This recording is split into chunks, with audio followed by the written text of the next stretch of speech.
everyone. My name is Dr. Tricia Mangal.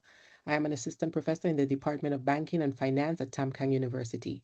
In this video, I will show you how I use active learning in freshman economics.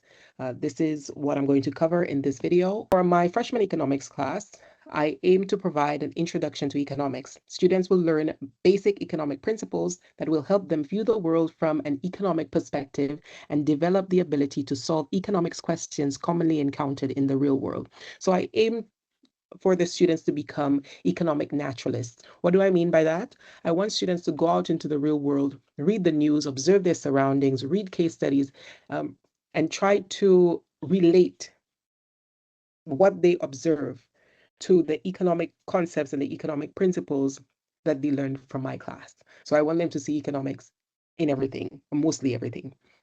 And these are the teaching objectives: to understand and explain fundamental economic concepts, to identify and explain common economic problems using real-world examples, use economic vocabulary correctly in spoken and written English, and to develop the habit of thinking like an economic naturalist by recognizing economic principles in daily situations. In terms of the teaching materials, this is the textbook that I use. I also use PowerPoints incorporating AI-generated images to better explain concepts. And I also created my own supplementary teaching videos. So for every chapter that is taught, I have supplementary teaching videos that include the talking head format, animations, and interactive elements. In terms of the teaching methods, I use a blended learning where I use pre-recorded videos placed on iClass. I also use active learning, and part of the active learning includes using fishbowl questions, asking students to submit fishbowl questions at the end of the class, write questions related to what we have done on that day, so that those questions can act as review questions at the beginning of next week's class. I also adopt a student-centered approach. I ask a lot of questions, and when students volunteer to answer those questions, I give them participation points. I use a lot of games for review purposes and a lot of experiential learning activities. So why do I use the pre-recorded teaching videos? Well, I did a bit of research and I found that the talking head format, animations, and narration, as well as interactive videos, they're all quite effective. So in each of the videos that I prepared for each of the chapters, they include all of these formats. In terms of gamification, I use WordWall, Kahoot, Bamboozle. I also use bow and arrows and bells for games for review purposes. There are many other games that I incorporate, and I'll discuss those later on. So this is an example of the experiential learning activity that I use. I asked 2 students to come to the front of the class. I asked them to walk with some money, and then I asked them to bid for $100. Their bids can increase only by 10 NT dollars every time. So what I've found every time that I did this activity, I found that students were willing to bid more than 100 NT for the 100 NT. So there was one instance where a student was willing to give me 200 NT for 100 NT. If I didn't stop them, of course, it would have gone beyond the 200 NT. So why did I incorporate this activity into the lecture? It was to show rent-seeking behavior. In order to effectively demonstrate the demand curve and to see why the curve slopes downward, 26 students were first shown this pen, then they were asked to raise their hand if they would purchase this pen at different prices. Then one student was responsible for recording this information in a demand schedule drawn on the board. Afterwards, one student was invited to come to the front of the class to plot the points and connect the dots so that we could all see the slope of the demand curve. Then we discussed the slope of the demand curve and why that was the case. Also, the same student who helped us plot the points also took some time to explain why the demand curve slopes downward. So this here is an example of peer teaching, which I usually incorporate in all of my lessons to ensure that the students truly understand what is being taught every class. One of the many review games that we play at the end of every lecture is this one, pink or yellow.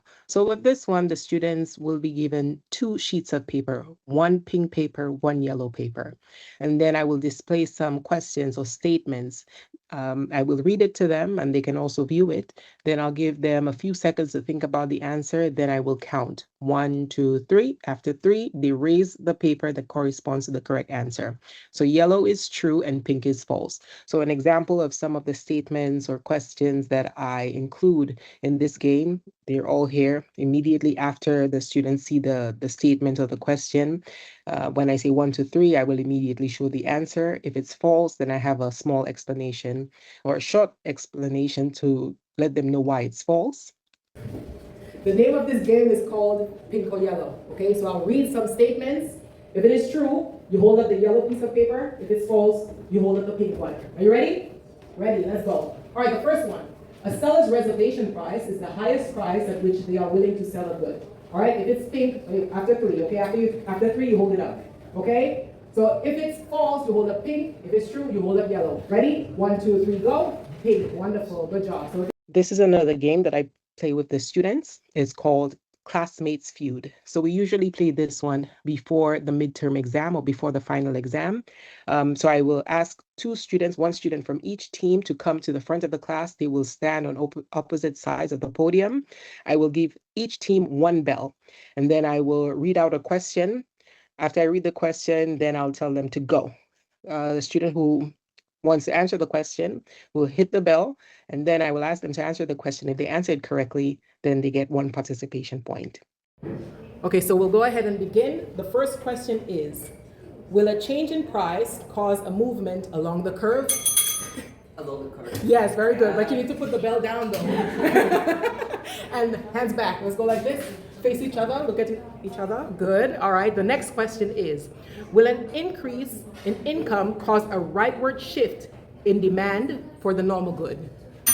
Yes. Yes, very good, well done. At the end of the lecture, students are invited to submit fishbowl questions for review purposes. So I administered a questionnaire to the students to ask about the teaching style, my teaching style, as well as the videos.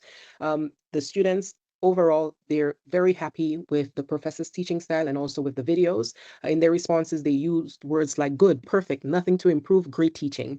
They said that the professor explains the material really well. It's easy to understand and the lectures are clear with real life examples.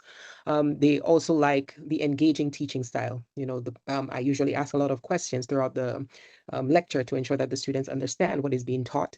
I encourage them to express their opinions. They're really happy with the participation points, which help to motivate them to engage in classroom lectures. They also express how happy they are with the games that are being used in the class. They said games make learning interesting. Kahoot is a good way to review. They also spoke about the positive classroom atmosphere and the teacher's personality. They said the professor is very friendly, loves teaching. And one student even went as far to say this is the best professor that they've ever had. However, they also said that they like the real life examples.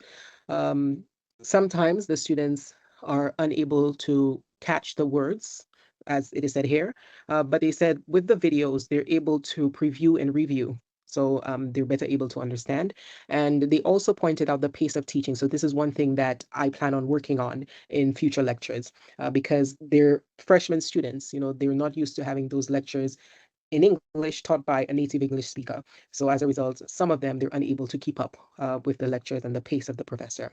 I also asked the students about the weekly videos, about the content, the format, how helpful they were. They said the videos are very helpful. They help them to understand the concepts. They help them to preview and review the materials.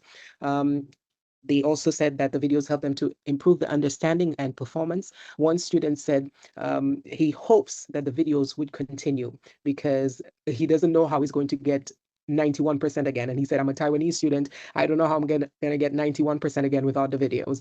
But I encouraged him that, you know, regardless if you have the videos or not, if you got 91, you'll definitely be able to get a good grade again. So just, you know, stay motivated and work as hard as you were working. And also, The videos help students learn at their own pace. They can rewatch it multiple times, and it's especially helpful for the weaker students or those students who are less confident. The students asked for the videos to continue the next semester. They said they hope the videos continue, and they also stated that the videos are very useful for preparation.